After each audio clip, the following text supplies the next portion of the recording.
How's it going, everyone? This is Sammy, and today we are going to be doing PT 158, Section 2, Question 5. So, always starting with the question stem on it, every logical reasoning question. Here it says, which one of the following, if true, most adequately resolves the problem raised above? So, since we see resolves the problem above, that's a paradox question. So whenever they describe some discrepancy or something that needs to be resolved or fixed or, reconciled, that's a paradox question. And what paradox questions are, they technically do not give you arguments, so it's not premises plus conclusion. They basically tell you a little scenario, they tell you a little story that they think is weird.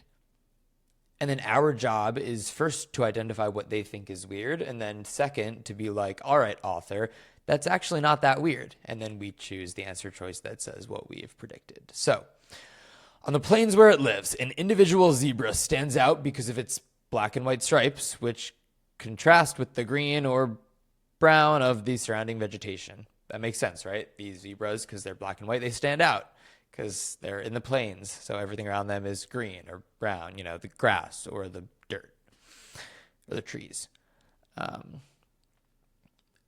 Yet zebras are a prey species, and the lions that hunt them can see stripes clearly.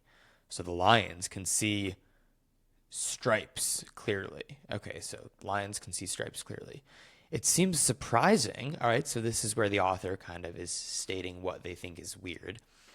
It seems surprising that zebras would survive with such vivid markings. Okay, so step one, what does the author think is weird? The author thinks it's weird that zebras can survive despite having this really kind of contrasting black and white stripe pattern that really contrasts with the green and brown of the plains around them. So that's what the author thinks is weird. And then our job is to find an answer choice that basically says that that's actually not that weird. Here, what we should be thinking of in terms of groups and parties and camps is sort of like maybe the lions can't see this specific type of stripe. Like, sure, the lions are good at seeing stripes generally, but not black and white stripes. Or maybe the black and white stripes serve some other purpose. Maybe the stripes serve a really good like mating purpose for the zebras. And so, yeah, sure, lions can spot them a little bit more easily, but the pros outweigh the cons. So basically looking for an answer choice that says that like maybe there's some really strong pros of the stripes, or an answer choice that could say that maybe some cons of the stripes don't exist, kind of like reducing the cons. So maybe, something in that camp would be like there are very few lions where those zebras live, right? Because if there was only one lion, it doesn't really matter that lion can see the stripes because there's so few lions, right? So something increasing the pros or decreasing the cons.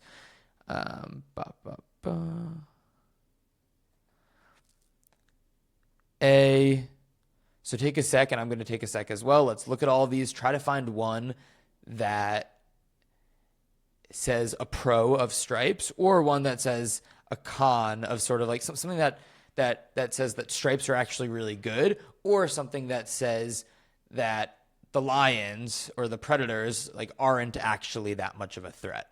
So try to find one of those answer choices.